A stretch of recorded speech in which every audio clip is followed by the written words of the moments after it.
ఈవీఎంల విషయానికి వస్తే ఓటింగ్ రోజు ఏదైతే ఈవీఎంలు వాడారో అదే ఓటింగ్ రోజు వాడినటువంటి ఈవీఎంలు కౌంటింగ్ స్టేషన్స్ కి వచ్చినటువంటి ఈవీఎంలు ఒకటి కాదు. దీన్ని నేను 100% నేను ఈ విషయాన్ని చెప్పగలను. ఏదైతే కౌంటింగ్ బూతులు ఎక్కడైతే ఓటింగ్ బూతుల నుంచి తీసుకెళ్లి సీల్ చేసి డార్క్ రూముల్లో పెట్టి తర్వాత కౌంటింగ్ రూములకు తీసుకొచ్చారు కదా, ఆ ఈవీఎంలు ఒకటి కాదన్న విషయాన్ని మాత్రం నేను గట్టిగా చెప్పగలను. ఎందుకంటే ఓటింగ్ రోజు నేను బూత్ కి ఏజెంట్ గా వెళ్ళా, తర్వాత కౌంటింగ్ రోజు కూడా నేను ఏజెంట్ గా వెళ్ళా. అంటే 2 దగ్గరలు నేను పనిచేశా. 2 దగ్గర పనిచేశాను కాబట్టి నేను ఈ విషయాన్ని మీతో షేర్ చేసుకుంటున్నా. విత్ ప్రూఫ్స్, వితౌట్ ప్రూఫ్స్ అయితే నేను మాట్లాడను. మీ అందరికి తెలిసి ఆ ఓటింగ్ రోజు బూత్ కి వచ్చినటువంటి ఆఫీసర్లు ఏమన్నా చదువుకోనేటువంటి లేదంటే ఇల్లిటరేట్ పీపుల్ అని నేను అడుగుతున్నా. వచ్చిన వాళ్ళందరూ పెద్ద పెద్ద టీచర్లు, gazetted officers, green ink sign holders వచ్చిన వాళ్ళందరూ కూడా ఎలక్షన్ ప్రక్రియ అయిపోయిన అనంతరం 5 గంటలకో 6 గంటలకో ఓటింగ్ అయిపోద్ది కదా, అయిపోయిన తర్వాత ఫామ్ 17C అని ఒకటి ఫిలప్ చేయాలి. ఆ ఫిలప్ చేసేటప్పుడు వీళ్ళు అక్కడ ఆ రోజు ఎంతమంది ఓటు వేశారు, ఎన్ని గంటల వరకు ఎన్ని ఓట్లు పడ్డాయి, ప్లస్ ఈవీఎం మిషన్ ఛార్జింగ్ ఎంత, ఆ ఈవీఎం మిషన్ సీల్ చేసేటప్పుడు వాళ్ళకి సీల్ గా ఇచ్చేటువంటి పేపర్లు ఎన్ని తీసుకున్నారు, ఎన్ని సీల్ పేపర్లు యూజ్ చేశారు, ఏమైనా సీల్ పేపర్ ఏమైనా డ్యామేజ్ అయిందా అన్నటువంటి ప్రతి ఒక్క విషయాన్ని కూడా వాళ్ళు ఆ ఫామ్ 17Cలో ఫిలప్ చేస్తారు. ఖచ్చితంగా చేసి చేస్తారు. ఎందుకంటే వాళ్ళు వచ్చింది ఇల్లిటరేట్ పీపుల్ కాదు, అందరూ కూడా మంచి చదువుకున్నటువంటి గ్రూప్ 2 లేదా టీచర్స్ వీళ్ళు. ఆ ఫిలప్ చేసినటువంటి ఫామ్ లో ఏదైతే ఈవీఎం మిషన్ సీల్ చేస్తారో ఒక పేపర్ సీల్ అని ఒకటి వేస్తారు. ఆ పేపర్ సీల్ కి ఒక నెంబర్ ఇచ్చి ఉంటారు. ఆ పేపర్ సీల్ నెంబరు ఏనో, బీనో, సీనో, 1, 2, 3, 4, 5, 6 ఇలా ఏదో సంథింగ్ ఒక సీరియల్ ఇస్తారు. వాళ్ళకి 3 స్టిక్కర్లు ఇస్తే ఆ 3 స్టిక్కర్ల మీద ఒక సెపరేట్ నెంబర్లు ఉంటాయి. వాళ్ళు ఏదైతే ఈవీఎం మిషన్ ని సీల్ చేస్తారో పేపర్ సీల్ తో దాన్ని ఫామ్ 17Cలో రాస్తారు. నేను మీరు ఇచ్చినటువంటి 3 సీల్స్ లో ఒక సీల్ ని మాత్రమే ఉపయోగిస్తున్నాను. ఆ సీల్ వేసినటువంటి నెంబరు ఏనో, బీనో అక్కడ మెన్షన్ చేసేసి ఆ కాపీని ప్రతి ఒక్క పార్టీ, రాజకీయ పార్టీ ఏజెంట్లకి వీళ్ళు సంతకాలు తీసుకుంటారు. ప్రతి ఒక్కరు ఏజెంట్లుగా పోయిన వాళ్ళందరూ దాన్ని చదివి ఏమన్నా తప్పులు కొట్టివేతలు ఉంటే వాళ్ళని ఆఫీసర్ని అడిగి ఇక్కడ ఎందుకు కొట్టేశారు సార్ అని ఏదైనా డౌట్ ఉంటే అడిగి దాన్ని క్లారిఫికేషన్ చేసుకున్న తర్వాత ఏజెంట్లు సంతకాలు పెడతారు. ఇది వాస్తవం. ఇదంతా ఓటింగ్ రోజు జరిగేటువంటి ప్రక్రియ. ఏదైతే కౌంటింగ్ బూతుల కాడికి మనం వెళ్ళామో కౌంటింగ్ బూతుల్లో ఏం జరిగింది, ఈ 17Cకి సంబంధించినటువంటి జెరాక్స్ కాపీలు అందరి పొలిటికల్ పార్టీ ఏజెంట్ల చేతిలో ఉంటాయి.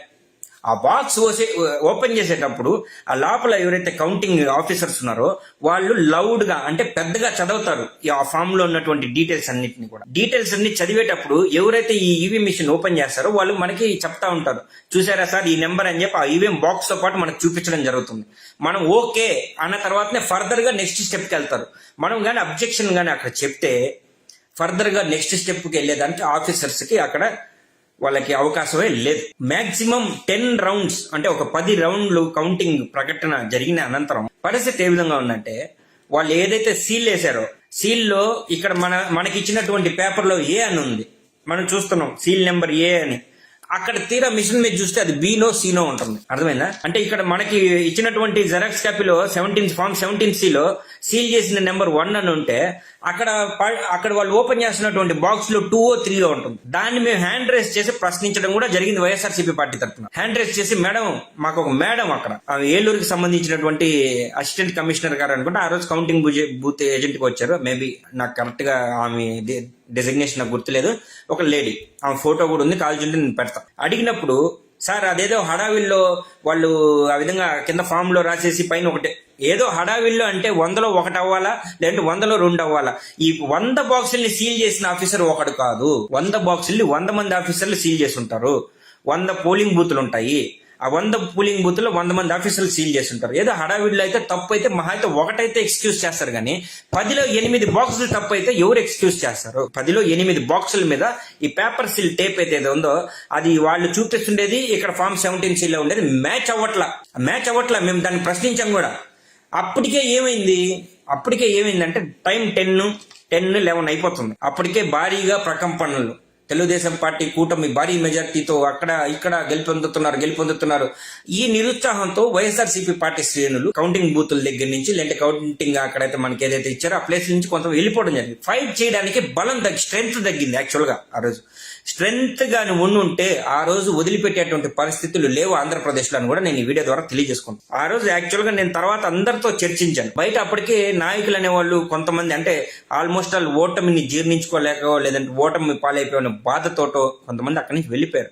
ఉండిగా ఫైట్ చేస్తుంటే ఆ రోజే ఈ కూటమి ప్రభుత్వం ఒక ఈవీఎం గెలుపుని బయట పెట్టి ఉండేది వైఎస్ఆర్సీపీ పార్టీ అని కూడా నేను తెలియజేస్తున్నా. ఈవీఎం అంటే నేను అడగదలుచుకుంది ఏంటంటే, ఆ మేడం సింపుల్ గా చెప్పింది, ఏదో తప్పై పెట్టలేదు సార్, మేము 3 స్టిక్కర్లు ఇస్తాం, 3 స్టిక్కర్లో ఏ స్టిక్కర్ నెంబర్ ఉన్నా కూడా మేము ఓకే చెప్తాం అంటుంది. ఎలా చెప్తారు? ఏని బి అని రాస్తే మీరు ఒప్పుకుంటారా?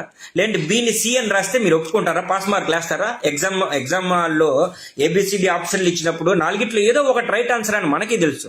ఆ మేడం గారి లాజిక్ ప్రకారం ఏబిసిడిలో ఏదో ఒకటి, ఏకి బదులు బియో, బికి బదులు సి ఏదో వేసేస్తే మార్కులు వేసేస్తారా?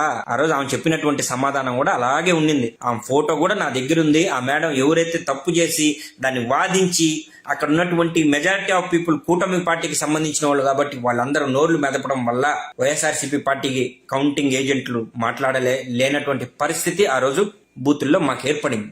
ఇది వాస్తవం. దీన్ని నేనే ఏజెంట్ని, ఇది నేనే లైవ్ ఎవిడెన్స్, నేనే సాక్ష్యం. ఫామ్ 17 సీల్ అనేవి కూడా ఏమి ఈరోజు తగలబెట్టే ఉండరు. ఆ బాక్సులు, కౌంటింగ్ బాక్సులు తగలబెట్టి ఉండరు.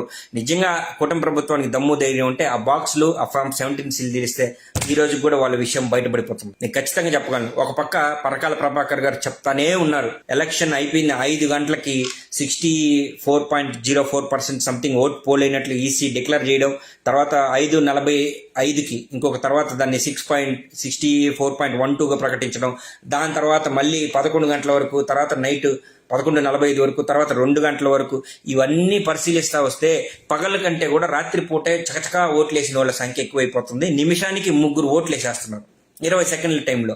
ఒక 2 ఓట్లు వేయాలంటే అట్లీస్ట్ వాళ్ళకి పట్టే సమయం 14 సెకండ్లు. 14 సెకండ్లు ప్లస్ ముందు వాళ్ళు వెళ్ళంగానే అందరు ఏజెంట్ల దగ్గర కన్ఫర్మేషన్ తీసుకోవాలా, వాళ్ళందరూ ఓకే అనాలా, అక్కడ పోయి మనం థంబ్ ఇంప్రెషన్ వేయాలా, సంతకం పెట్టాలా, మళ్ళీ వాళ్ళు ఆఫీసర్స్ వచ్చి ఆ మిషన్స్ రెడీ చేయాలా. వీటిలన్నిటికీ అట్లీస్ట్ 1 నిమిషం 2 నిమిషాలు టైం పడుతుంటే 20 సెకండ్లో ఓటేసినటువంటి పరిస్థితులు ఆ రోజు జరిగాయి అని ఈ తెలుగుదేశం పార్టీ, ఈ ఎన్నికల కమిషన్ చూపిస్తుంది అని పరకాల ప్రభాకర్ గారు ఒక యుద్ధం చేస్తున్నారు. మీకెవరికైనా డౌట్లుంటే పరకాల ప్రభాకర్ గారి వీడియోలో ఒకసారి క్షుణ్ణంగా చూడండి. ఎన్ని లక్షల ఓట్లు ఆ రోజు అక్రమంగా యాడ్ అయ్యాయి, ఎన్ని లక్షల ఓట్లు అక్రమంగా యాడ్ అయ్యాయి అనేటువంటి విషయం గురించి చాలా చక్కగా వివరించున్నారు సారు. అది ఆ విధంగా వీళ్ళు యాడ్ చేసుకున్న ఓట్లన్నీ కూడా వాళ్ళకి సంబంధించినటువంటి ఈవీఎం మిషన్లే. అవి ఎలక్షన్ కమిషన్ ఫస్ట్ ఓటింగ్ రోజు వాడినటువంటి ఈవీఎం మిషన్లు అవి కాదు అని మాత్రం నేను గట్టిగా చెప్పగలను. లేదా ఎలక్షన్ డ్యూటీలు చేయడానికి వచ్చిన వాళ్ళు ఏమైనా ఏలి ముద్రగాళ్ళ అనేది మాత్రం చెప్పాలా. ఎలక్షన్ డ్యూటీ చేయడానికి ఎవరైతే వచ్చారో ఎలక్షన్ ఆఫీసర్లుగా, వాళ్ళకి అట్లీస్ట్ చదువు సంధి లేనటువంటి వ్యక్తులు ఏమైనా వచ్చారా ఫామ్ 17 తప్పులుగా వాళ్ళు రాయడానికి అని కూడా నేను అడుగుతున్నా. ఇది ఈవీఎంలో ఆ రోజు జరిగినటువంటి గందరగోళం. దీని గురించి నేను చాలా రోజులు ప్రస్తావించాలని చెప్తున్నా, దాని గురించి కూడా ప్రస్తావించాను. ఇదైతే నేను నిజం చెప్తున్నా. మరొకసారి మన వైఎస్ఆర్సీపీ పార్టీ కార్యకర్తలందరికీ కూడా నేను చెప్పదలుచుకున్నది ఒక చిన్న విషయం. మీరు గ్రామ స్థాయి నుంచి ఎక్కడెక్కడైతే మీరు కార్యకర్తలుగా, నాయకులుగా ఉన్నారో, ప్రతి ఒక్క అవ్వకి, తాతకి, మనకి ప్రతి ఒక్కరికి కూడా ఆ రోజు ఎలక్షన్ రోజు ఏం జరిగింది అనేది, ఆ ఈవీఎంల కుట్ర ఏంటనేది మాత్రం ప్రతి ఒక్క ప్రజలకి తెలియాలా. ఆ వీడియోలన్నింటినీ కూడా మీ ఫోన్లో ఉంటే యూట్యూబ్లో సేవ్ చేసుకుని ప్రతి ఒక్కరికి చూపించండి ప్లీజ్, దయచేసి చూపించండి. వీళ్ళు ఎన్ని ఓట్లు ఈ విధంగా దొంగతనంగా వీళ్ళే గుద్దేసుకున్నారు, వీళ్ళే ఈవీఎంలు ఎన్ని మోసాలు జరిగినాయి. ఈవీఎం మినిస్టర్లుగా ఈరోజు చలామణి అవుతూ నోటికి ఇష్టం వచ్చినట్లు మహిళల్ని కించపరిచే విధంగా మాట్లాడుతున్నారు. ఎక్కడ కూడా ఆంధ్రప్రదేశ్ అభివృద్ధి కోసం పోరాటం చేయడంలో వాళ్ళ రియల్ ఎస్టేట్ అయినటువంటి బిజినెస్ ఏదైతే అమరావతిలో ఉందో దాన్ని డెవలప్మెంట్ చేసుకోవడం కోసమే వీళ్ళు కింద లోక్సభ కానీ పార్లమెంట్లో కానీ బిల్లులు పెట్టుకొని దాన్ని పాస్ చేయించుకొని ఆనందాన్ని పొందుతారు. ఎందుకంటే అవి కొన్ని కోట్లు సంపాదించుకోవచ్చు. అది వాళ్ళకి ఒక బంగారు గుడ్డు పెట్టే బాతు లాంటిది అమరావతి. కాబట్టి అమరావతిని వాళ్ళు అడ్డం పెట్టుకొని తరతరాలుగా బతకాలని చూస్తున్నారు. కాబట్టి ఈ కుటుంబ ప్రభుత్వం దాని మీద పోరాటం చేస్తుంది తప్ప ఆంధ్రప్రదేశ్ ప్రజల అభివృద్ధి కోసం కాదన్న విషయాన్ని కూడా నేను తెలియజేస్తున్నాను. సో గైస్, ఈ వీడియో లెంత్ ఇప్పటికే చాలా సేపు అయిపోయింది. సో నా చిన్న రిక్వెస్ట్ వైఎస్ఆర్సీపీ పార్టీ కార్యకర్తలకు కానీ, నాయకులకు కానీ, ఈవీఎం మిషన్ల జరిగినటువంటి కుట్రని కూడా ఆంధ్రప్రదేశ్ ప్రజలందరికీ తెలియజేయాల్సినటువంటి ఏకైక బాధ్యత కేవలం మన వైఎస్ఆర్సీపీ పార్టీ మీదే ఉంది.